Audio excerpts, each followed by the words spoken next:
मेरा आदर भरा नमस्कार। आज हम डिस्कस करने वाले हैं बिजनेस स्टडीज का एक टॉपिक और आज का हमारा टॉपिक है टाइप्स ऑफ पार्टनरशिप। तो चलिए वन बाय वन डिस्कस करते हैं। अगर हम बात करें टाइप्स ऑफ पार्टनरशिप की तो यहाँ पे पार्टनरशिप को डिवाइड किया है दो बेसिस पे। First is on the basis of duration, जिसमें हमारे पास दो टाइप्स हैं, that is partnership at will and particular partnership. Next is on the basis of liability. Liability के बेसिस पे हमने पार्टनरशिप को डिवाइड किया है दो पार्ट्स में, that is general partnership and limited partnership. अब वन बाय वन हम इनको डिस्कस करेंगे। पहला जो हम उठाएंगे that is on the basis of duration. तो on the basis of duration का मतलब क्या है? ड्यूरेशन का मतलब है टाइम। जो पार्टनरशिप है वो कितने टाइम के लिए फॉर्म हुई है, तो उस बेसिस पे हमने पार्टनरशिप को दो टाइप्स में डिवाइड किया है, जिसमें फर्स्ट आता है हमारे पास पार्टनरशिप एट विल। अब ये जो पार्टनरशिप है वो कितने टाइम के लिए बनाई गई है, कितने टाइम तक चलेगी? अब ये पार्टनरशिप कितने टाइम तक चलेगी वो किस पे डिपेंड करेगा? Eight will. विल मतलब मर्जी। अब किसकी मर्जी? पार्टनर्स की मर्जी। तो ये पार्टनरशिप कब बनेगी और कब खत्म होगी ये किस पे डिपेंड करता है? पार्टनर्स पे। सो partnership formed at the will of the partners, वो पार्टनरशिप जो पार्टनर्स की मर्जी से क्रिएट हुई उसको हम क्या बोलेंगे? Partnership at will. और ये कितने टाइम के लिए कंटिन्यू रहेगी? ड्यूरेशन क्या रहेगी इसकी? ड्यूरेशन क्या है? क्योंकि हम यहाँ पे किस बेसिस पे डिवाइड कर रहे हैं? ड्यूरेशन पे। तो ड्यूरेशन क्या है इसकी? As long as the partners want. तो ड्यूरेशन डिपेंड किस पे करती है? पार्टनर्स की विल पे, यानी उनकी मर्जी पे। वो जितना टाइम चाहे पार्टनरशिप को कंटिन्यू कर सकते हैं। जब उन्हें लगता है कि हमें पार्टनरशिप को खत्म करना है, टर्मिनेट करना है, तो वो खत्म कर सकते हैं। तो वो पार्टनरशिप जो मर्जी पे डिपेंड करती है, किसकी मर्जी? पार्टनर्स की मर्जी पे, तो उसको हम क्या बोलते हैं? Partnership at will. Next is particular partnership.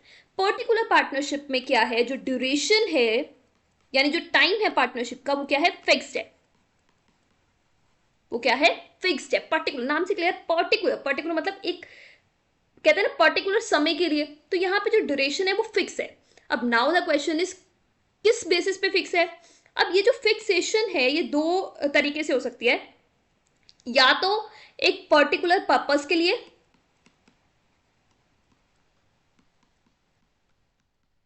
या फिर एक पर्टिकुलर टाइम के लिए।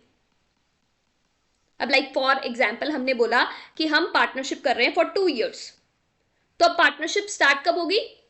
जब भी पार्टनर्स जाएंगे। और कब खत्म होगी? 2 साल बाद। तो यहां पे हमने पार्टनरशिप जो है वो उसको डिफाइन कर दिया कि पार्टनरशिप 2 साल बाद खत्म हो जाएगी।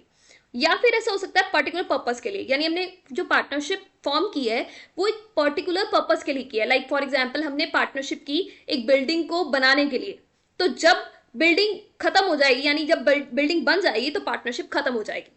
या फिर हमने बोला कि हम ये पार्टनरशिप करेंगे तब तक जब तक हम इतनी सेल्स कर लेंगे, यानी हमने एक दायरा लगा दिया कि पार्टनरशिप खत्म हो जाएगी जब ये हो जाएगा। यानी एक हमने कंडीशन बता दी कि अगर ये चीज हो गई तो पार्टनरशिप खत्म है। लाइक फॉर एग्जांपल हमने पार्टनरशिप की कंस्ट्रक्शन करने के लिए सोसाइटी की, तो जिस दिन सोसाइटी की कंस्ट्रक्शन कंप्लीट होगी उस दिन हमारी जो पार्टनरशिप है वो खत्म हो गई। तो यहाँ पे पर्टिकुलर पार्टनरशिप में क्या होता है? पार्टनरशिप क्रिएट होती है for a fixed period. So, partnership formed for a accomplishment of a particular project, say construction of a building or an activity to be carried on for a specific time, या फिर कोई activity हमने specific time के लिए अगर की है तो उसको हम क्या बोलते हैं? Particular partnership. इट डिसॉल्व्स यानी खत्म कब होती है? Automatically when the purpose for which it was formed is fulfilled. जैसे ही पर्पस हमारा फुलफिल होगा वैसे ही ये बंद हो जाएगी। या फिर पर्टिकुलर टाइम, यानी फॉर एग्जांपल हमने बात की थी 2 साल बाद, 2 साल तक हमने पार्टनरशिप करनी है, तो जैसे ही 2 साल हुए वो खत्म होगी। अब हमने पार्टनरशिप की थी सोसाइटी के लिए, कोई सोसाइटी बनानी थी, तो वो सोसाइटी जैसे खत्म हुई वैसे ही वो पार्टनरशिप खत्म हो गई। तो ड्यूरेशन के बेसिस पे हमने पार्टनरशिप को दो पार्ट्स में डिवाइड किया, that is partnership at will जिसकी कोई ड्यूरेशन फिक्स नहीं है, बट पर्टिकुलर पार्टनरशिप क्या है? जिसकी ड्यूरेशन फिक्स है। और दो पर्पस, दो चीजों के बेसिस पे यहाँ पे फिक्स हो सकती है, किसी पर्पस के बेसिस पे या टाइम के बेसिस पे। Hope that's clear. Next basis है हमारे pass on the basis of liability, यानी लायबिलिटी के बेसिस पे हमने पार्टनरशिप को यहाँ पे डिवाइड किया है, जिसमें फर्स्ट आता है हमारे पास जनरल पार्टनरशिप। जनरल का मतलब क्या होता है? जब हम जनरल की बात करते हैं, जनरल मतलब नॉर्मल पार्टनरशिप। यहाँ पे जो पार्टनर्स होते हैं उनकी जो लाइबिलिटी है वो कैसी होती है, मतलब सभी पार्टनर्स जितने भी होंगे उनकी लाइबिलिटी कैसी होगी, अनलिमिटेड। जैसे हमने नॉर्मली भी बात की थी कि पार्टनरशिप में जो लाइबिलिटी होती है वो अनलिमिटेड होती है और ज्वाइंट होती है, सबकी रिस्पॉन्सिबिलिटी होती है।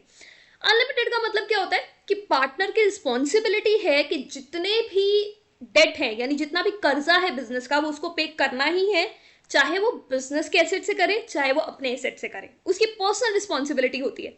तो यहाँ पे जो लाइबिलिटी होती है पार्टनर्स की वो क्या होती है, अनलिमिटेड होती है।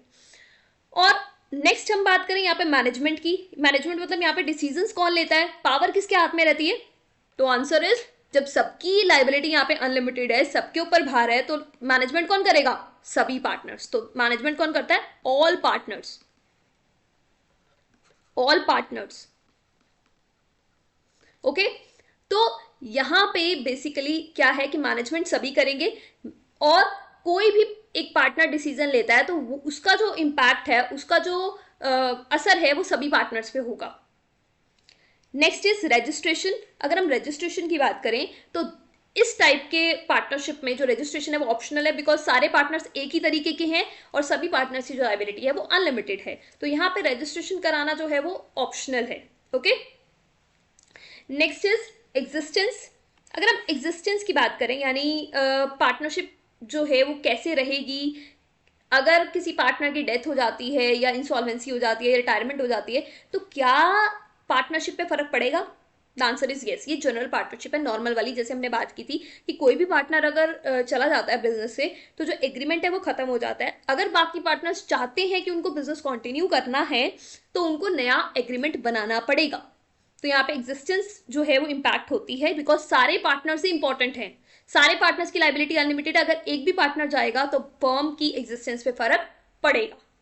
Hope that's clear. तो जनरल पार्टनरशिप वो पार्टनरशिप होती है जिसमें सारे पार्टनर्स एक ही तरीके के हैं और सभी पार्टनर्स की सेम रिस्पॉन्सिबिलिटी है और सेम ही उनकी जो लाइबिलिटी है वो क्या है, अनलिमिटेड है।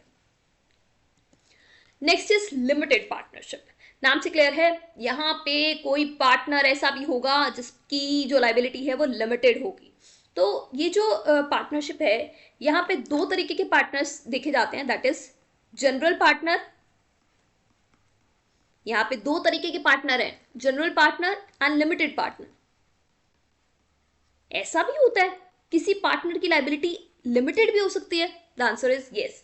पहले अगर हम बात करें इंडिया में तो लिमिटेड पार्टनरशिप जो है वो नहीं की जाती थी, मतलब अलाउड नहीं थी, बट इन 1991 ये जो लिमिटेड पार्टनरशिप है वो अलाउ की गई।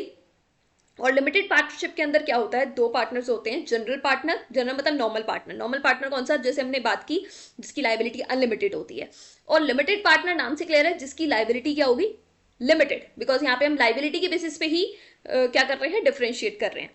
तो यहाँ पे लिमिटेड पार्टनरशिप में क्या होगा, जो लाइबिलिटी होगी लिमिटेड पार्टनर की वो कैसी होगी, लिमिटेड। तो लिमिटेड का मतलब क्या होता है, उसकी जो लाइबिलिटी है वो डिफाइंड है, लाइक फॉर एग्जांपल हमने उसका दायरा सेट कर दिया कि 5 लाख है, 6 लाख है, तो उसकी रिस्पॉन्सिबिलिटी उतनी है, तो उसकी रिस्पॉन्सिबिलिटी कम है। लाइक हमने बोल दिया कि लिमिटेड पार्टनर की लाइबिलिटी है 5 लाख, तो उसकी 5 लाख की रिस्पॉन्सिबिलिटी है, उसके ऊपर कुछ भी देना पड़ेगा तो उसके लिए वो रिस्पॉन्सिबल नहीं है। ओके, तो लिमिटेड पार्टनर की जो रिस्पॉन्सिबिलिटी है, जो भार है वो कम है, सारा जो भार होता है वो किस पे होता है, जनरल पार्टनर पे होता है।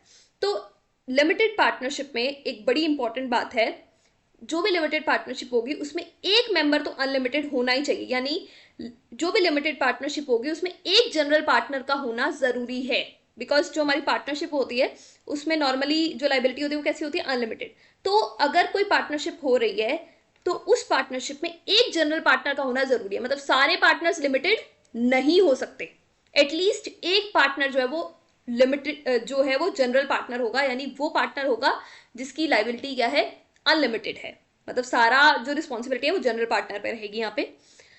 अब लिमिटेड पार्टनर की रिस्पॉन्सिबिलिटी कम है तो क्या उसको मैनेजमेंट में पूरा हक मिलेगा, द आंसर इज नो। यहाँ पे जो लिमिटेड पार्टनर उसकी रिस्पॉन्सिबिलिटी कम है और इसीलिए वो मैनेजमेंट में उसका उतना राइट नहीं है, और जो वो डिसीजन लेगा उसका इंपैक्ट जनरल पार्टनर पे नहीं पड़ेगा। जैसे हमने बात की थी कि अगर कोई भी पार्टनर डिसीजन लेता है तो उसके दूसरे पार्टनर्स पे इंपैक्ट पड़ता है, बट लिमिटेड पार्टनर अगर कोई डिसीजन लेता है तो उसका इंपैक्ट जनरल पार्टनर पे नहीं पड़ेगा। ठीक है, रजिस्ट्रेशन की बात करें तो यहाँ पे रजिस्ट्रेशन कंपलसरी है, बिकॉज कुछ पार्टनर यहाँ पे जनरल है, कुछ लिमिटेड है, तो ये डिफाइन होना बहुत जरूरी है कि जनरल पार्टनर कौन है और लिमिटेड पार्टनर कौन है। अब नाउ द क्वेश्चन इज कि एग्जिस्टेंस पे इंपैक्ट पड़ेगा अगर कोई पार्टनर डेथ हो जाए या फिर इंसॉल्वेंसी हो जाए? The answer is yes. अगर बात करें, अब यहाँ पे दो पार्टनर हैं, जनरल पार्टनर और लिमिटेड पार्टनर। अगर जनरल पार्टनर को कुछ हो जाता है तो इंपैक्ट पड़ेगा, बट अगर लिमिटेड पार्टनर को कुछ हो जाता है तो इंपैक्ट नहीं पड़ेगा, बिकॉज लिमिटेड पार्टनर की जो रिस्पॉन्सिबिलिटी है वो कम है। तो अगर हम बात करें एग्जिस्टेंस पे तो डिपेंड करेगा कि वो जनरल पार्टनर है या लिमिटेड पार्टनर है। जनरल पार्टनर है तो इंपैक्ट पड़ेगा, अगर लिमिटेड पार्टनर है तो इंपैक्ट नहीं पड़ेगा। Hope that's clear. अब एक बार इसको कंक्लूड कर लेते हैं। तो हमारे पास है टाइप्स ऑफ पार्टनरशिप, जिसमें फर्स्ट हमने टाइप देखी on the basis of duration. Duration पे पार्टनरशिप एट विल, जिसकी जो ड्यूरेशन है वो फिक्स नहीं है, वो डिपेंड करता है पार्टनर्स पे। पार्टनर जितना टाइम चाहे वो पार्टनरशिप को चला सकते हैं। Next is particular partnership. Particular partnership जो है वो एक पर्टिकुलर टाइम के लिए की जाती है, वो एक पर्टिकुलर पर्पस भी हो सकता है और टाइम भी। लाइक एक आपने सोसाइटी बनाने के लिए, बिल्डिंग बनाने के लिए की, या फिर 2 साल के लिए, 3 साल के लिए की, तो इस तरीके से जो ड्यूरेशन है वो फिक्स है। Next is liability. लाइबिलिटी की बात करें तो जनरल पार्टनरशिप है जिसमें सारे पार्टनर्स एक जैसे हैं, सबकी लाइबिलिटी क्या है? अनलिमिटेड। बट नेक्स्ट है हमारे पास लिमिटेड पार्टनरशिप, जिसमें 2 तरीके के पार्टनर है, that is general partner and limited partner. General partner है जिसकी लाइबिलिटी अनलिमिटेड है, और लिमिटेड पार्टनर है जिसकी लाइबिलिटी लिमिटेड है। बट यहाँ पे लिमिटेड पार्टनरशिप में एक जनरल पार्टनर का होना जरूरी है, मतलब लिमिटेड पार्टनरशिप नहीं हो सकती अगर उसमें एक जनरल पार्टनर नहीं है। Okay, hope that's clear. Thank you so much for watching. God bless you all.